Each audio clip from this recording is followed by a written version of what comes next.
So welcome back to Leading London. This is an incredibly special series of episodes actually powered by Vorboss. And so in the studio now, I've actually got Toby Crosbie, who is, I love you got this, you got Dad. That's the first thing. You got Dad, CEO, 4 times founder. Yeah. We're going to have a great conversation. Yeah. Welcome to the Leadership Enigma at Vorboss.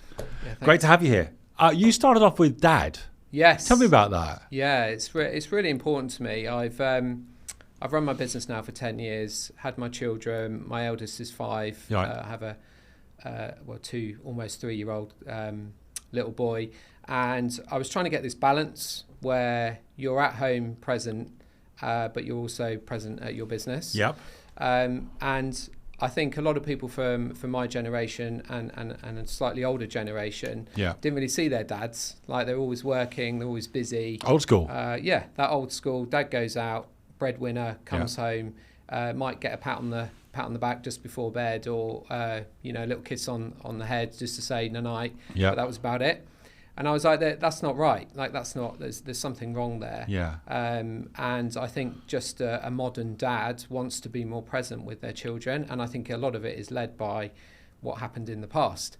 So I've always been a driver behind me, and also business partners and people in our business. Yeah. That not just dads but parents put their children at first. So, is that your memory of your dad always out working and maybe always? So he used to leave the house at 5 in the morning. Well, okay. And he wouldn't get back till 7:30. What did he do? So he's IT consultant. Right. So, okay. Worked for a number of Marconi and a number of businesses in London. So it was a intense job. He didn't used to get the train. We lived out of town. He didn't used to get the train. He used to get the bus. So it was an hour and a half bus journey every day. Yeah, wow. It was real kind of like strong work ethic, and something that I've picked up and learned. But also that comes with a balance now. I think that you can still work hard, but you can also be present with your children. I've asked a number of people and CEOs about work-life balance, and someone said to me, listen, it doesn't exist. And you said something really interesting, because I had the CEO. He was the CEO of Merlin Entertainment, and he was actually used to be the president of Madison Square Garden. He was on the show. I'm calling it a show. Yeah. Quite a while ago. And he said something really interesting. He said, actually, it's about presence. And you just used that word. He said, it's about, if I'm at home, I'm utterly present for my family. Yeah. And if I'm at work, I'm utterly present for my people. So just tell me about, your, because you've used that word. So that's just kind of... presence is exactly that. So the way I've managed, there's a number of ways I've managed it over time. But the key one for me is a really simple thing is having 2 phones. So it kind of like is that break away. So when I walk through the door at home, my kids run at me. I'm not still there typing away on, trying to do an email. Yeah. It's very much like phone down. I have 2 hours with them before bedtime, and then if I need to, I'll put my Mac back on and I'll start working again. But for me, it's around focus and presence. So wherever I am, I'm in the room. So I'm with them. I'm with my people at work. Whatever it may be, there's those key times, those core times that you are either with your family or your business. And how do you check yourself? Because we're all human and we all get distracted. There are always things that happen within, out of certain time parameters. How do you check yourself that you're not starting to fall into that, which is easy to do? Yeah, so really good example this morning. Yep. My turn for drop off. 2 children sat there playing on the floor with their toys, and I'm sat there writing a LinkedIn post. Right. And I was like, hang on a second. I've got this real core time where I've got 2 children on the floor and they want me to play with their dinosaurs. Yes. So it took 10 minutes for me, loads of fun, happy time with them. And then lo and behold, I could do the LinkedIn post on the tube on the way in. So it's kind of that core. Is that deliberate? Are you checking yourself deliberately, or are you just more aware of, hang on, my mantra is, if I'm here, I'm really present? Yeah. So it's more aware of it. So I said to myself this morning, I was like, okay, what are you doing? So they're there, play with them. So put the phone down and then go and play with them. So it's just being more. I don't get it right every time. And if something major has happened at work, I carry that. I'm going to take that home. It's going to be with me for the weekend. Or it's going to be circulating in my head, and I'm going to be thinking about how I'm going to have to manage that on Monday. So don't get me wrong. There's times when it's really, really challenging, but you've just got to try and work through it and try and be as present as you can. And it's tough, isn't it? Because and the reason I asked you that is because you start with that on your LinkedIn profile. You have Dad is the first thing on your. Yeah. So that's very deliberate, and I wanted to focus on that. It is deliberate, and I think it's really important. And as I mentioned within my business, I really want the dads in my business to also be there and present. And I say dads because what I am, but it's parents. You know, we have a great ethos in the business that you put your family first, and we've always done that, and we always will do. So you're a serial founder and you're currently the CEO. Tell us a little about the business you're currently the CEO of. Yeah, so Making Moves was founded by myself 10 years ago, right. Actually 10 in January this year. The business was originally just me. And we were focused on finding or helping companies find offices in central London. Right. So their advisor against landlords, basically. So we were there to negotiate on their behalf and just make sure they're getting a fair deal. Right. I've advised some amazing businesses, a lot of fashion technology, was really part of that kind of tech startup growth, probably pre-COVID, and brought a lot of businesses over to East London, which I was quite proud of doing. Is that the area you tend to specialise in? Yeah, we used to. Help us understand, when you say East London, what catchment area? Shoreditch is the core which of is that. Super cool, right? Super cool. Not so cool now, I would say. Do you not think so? No, it's cooled off a little bit, just in terms of it's been left behind a little bit since COVID. So the investment, there hasn't been the drive to make that place better. But there are some schemes coming through now, which I think will make it a better place. But just recently, it's lost its way a little bit. So that was kind of our core was East London. Right. And are you an East Londoner? I'm not born and bred East London, but I've lived in the area for about 20 years. Right. So okay. Kind of like it's what I you think know. Adopted maybe is. But it's I loved it because it was new. It was kind of a rejuvenation of an area. There was these great stories of these big tech firms taking spaces in the area. Yes. It was great to be kind of like tied up in that world. It's a very commercial world that you're operating in.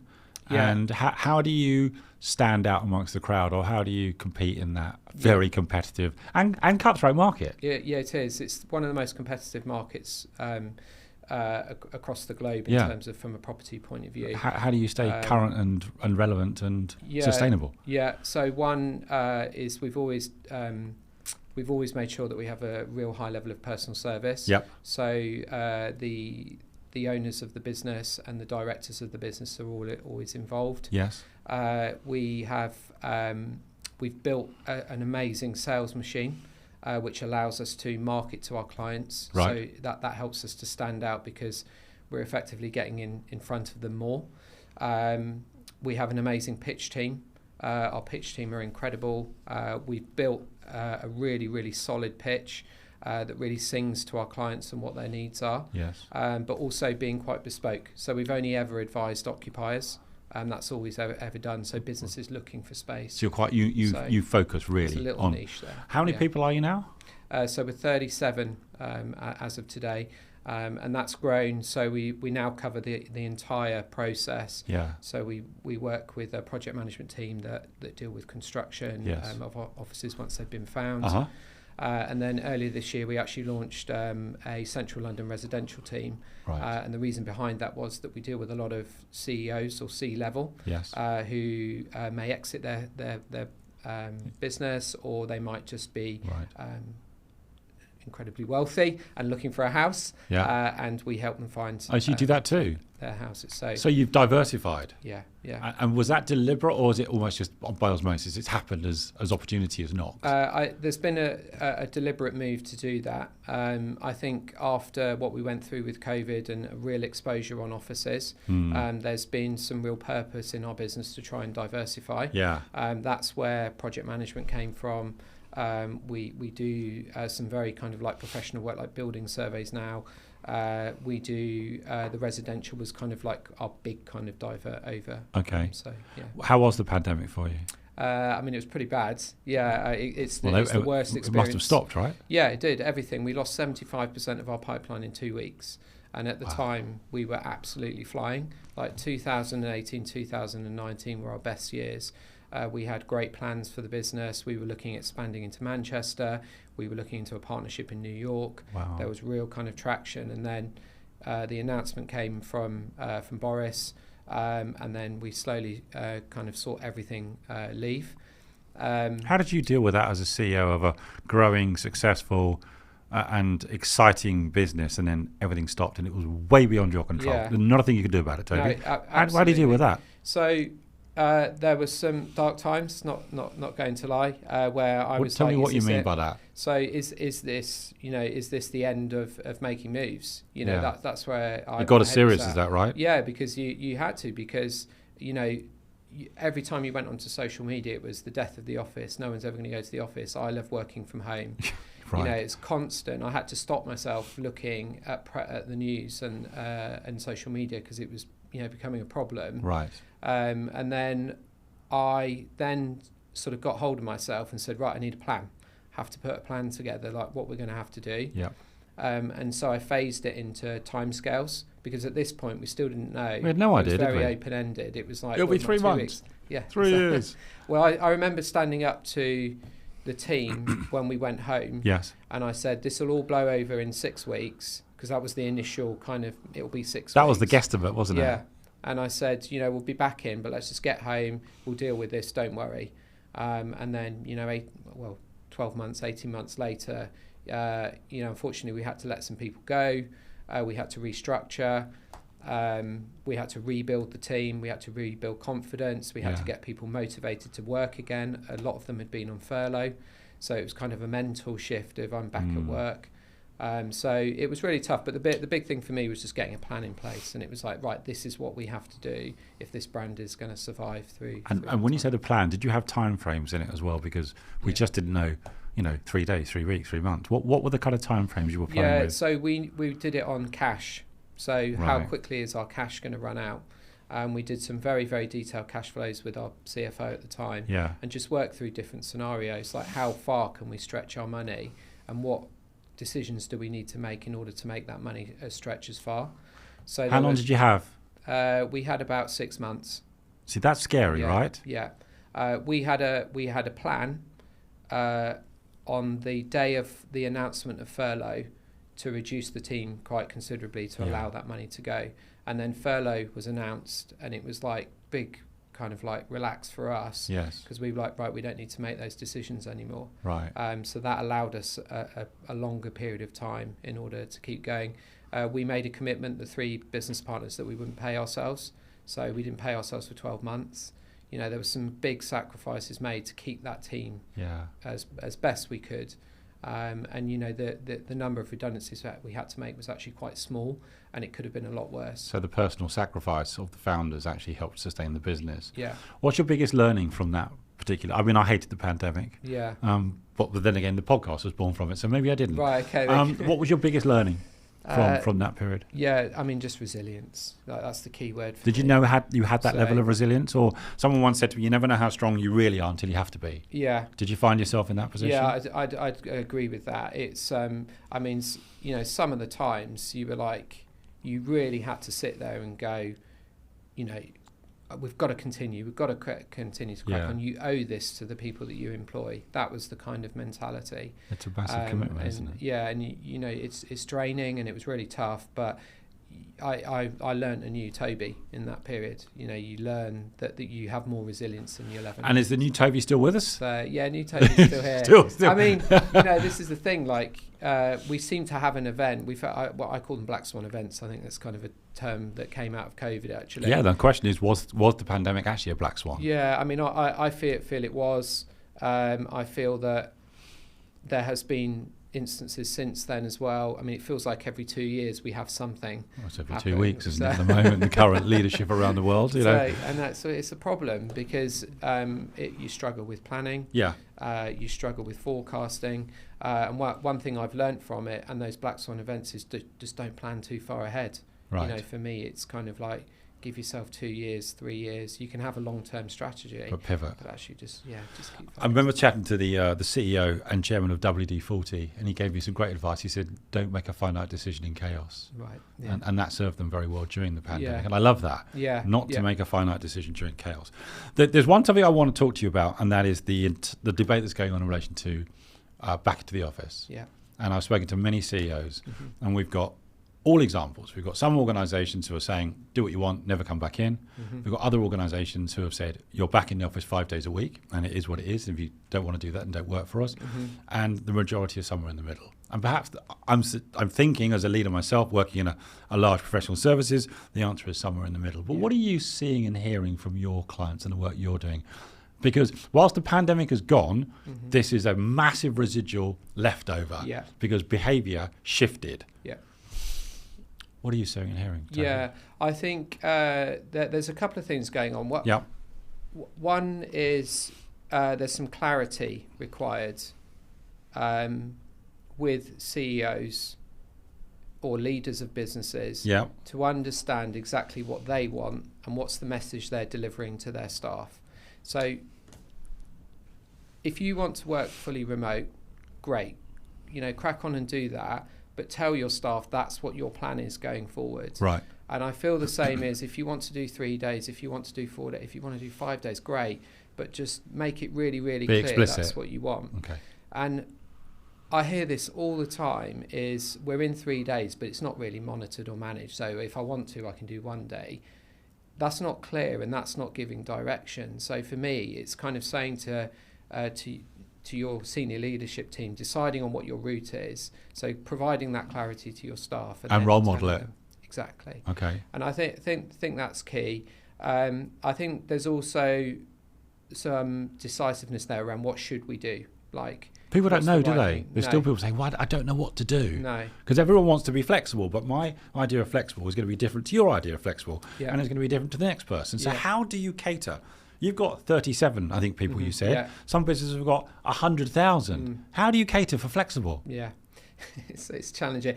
I mean, I've probably asked you the most difficult question. No, I think you've got to look at your business. Yep. So we have, for me, an office is about culture, right? It's about bringing people together, creating amazing ideas in a room with really good people, creating that buzz and enjoyment.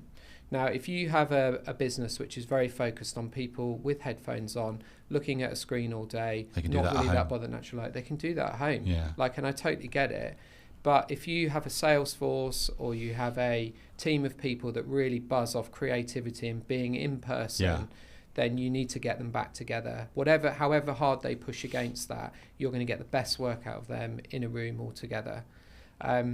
That said, I really do believe that people do need quiet time to focus on things. And I think in current modern open plan environments, that's a real challenge. So there should be an allowance for people to go away. It doesn't have to be at home. It can be on a remote location. This is about styles, isn't it? And neurodiversity. And also the work you do requires privacy or quiet. Yeah. The best advice I got from a guest, actually, Toby, on this point, because he said, same as you, he said, if you're asking people to come into the office, do Zoom calls, and then, forget it. He said, you've really got to think about three things, one of three things, or all of three things, and that's connection, celebration, and education. Okay. And I love that. Yeah. So that's what the office is for, connection, celebration, and education. Yeah. So some people have landed, some people haven't. So what's the advice you're giving clients when they are maybe looking for large office space? We're in large office space, 2 floors here, right in Liverpool Street. That kind of thing is not cheap. You may have hundreds, if not thousands of people. What is your advice to people in relation to the space they need for what it is they're trying to achieve? Yeah. So the first bit is working out the strategy. Yep. So what are you going to do? Are you in 5? Are you in 3 days? Are you in 1 day? Okay. To be honest with you, it doesn't matter if you're in 1 day or 5 days. You kind of still need the same amount of space, unless you're going to circulate people around that space on different days. Right. Unfortunately, landlords aren't going to rent you a space for 1 day or 2 days a week. That was tried post-COVID and it didn't work. So you're going to have to take a space of a certain size that accommodates the people that you need on those days. My view on it personally is I think after COVID you need about 20% less space than you did pre-COVID. Okay.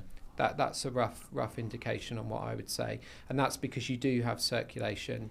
The only thing that I would say is that we have seen with some businesses where they've allowed for that 20%, and then everyone's come back to the office, they've loved it, told all their mates that are working from home how great it is. and what they're missing out on. Yeah, and then they want to come back. There's an element of FOMO, and then they haven't got enough space. Right. So I think you have to build it around what your growth plans are and what your strategy is. There's been 2 articles actually in the last 24 hours, which are around 2 very big businesses, which actually can't accommodate the number of people that want to be in the office. So they don't have enough space, and they've said, we want you back in full time, we want you back in the office, right? But they don't have enough space to accommodate those numbers. So it's a real problem. But I do like where I think it will settle. Is I think it will be 3 to 4 days forever. Yeah. And interestingly, 2018, 2019, we were advising clients to make their space plans based on 3 to 4 days a week. So you were ahead of your time, Toby. You just didn't see the black swan that was coming. But it was, the whole. If people remember that the whole flexibility, Zoom was still around, Teams was still around. People were starting to work from home on Fridays. It was a really common thing. Yeah. And then Monday to Thursday was when you were in the office. So not an awful lot's changed really, but we just had to have this pandemic that's been this catalyst to make people realise. Yeah, in many ways, as I said earlier, the behaviour has changed forever. Yeah. And there's no going back. That's fascinating. So my last question is, what's the best piece of leadership advice you've given or received that's front of mind for you, Toby? I think for me, someone once said to me, there's no playbook. So being a leader, I remember being a parent. So I remember going into a room with quite a few CEOs actually. Yeah. And I was quite a new CEO, new into the role, and I said, like, is there a course or is there something I can do? And they all laughed, and they just said, "You're not from around these parts." Yeah. The only way you're going to learn is through experience, and it's how you want to do it. As long as you're decisive and you're really clear on your path, you're really clear on your vision and the values that you want to deliver through your business. Yes, that's all you can do. How would you describe your leadership now as a CEO and a dad? I've always wanted to keep myself fair. I always use the word fair. Yep. And I rule with empathy basically. So and I've always done that. I consider everything. I look at what's the best for the business, not the best for an individual. Yes. And I try and make decisions on that basis. It's great to hear. And empathy happens to be one of the 8 components of human-centered leadership, which is a story for another time. Listen, Toby, thank you so much for taking the time to be part and parcel of this episode or series of episodes, I think it's going to be. It's brilliant. It's lovely to meet you. Cheers. Take care. Thank you.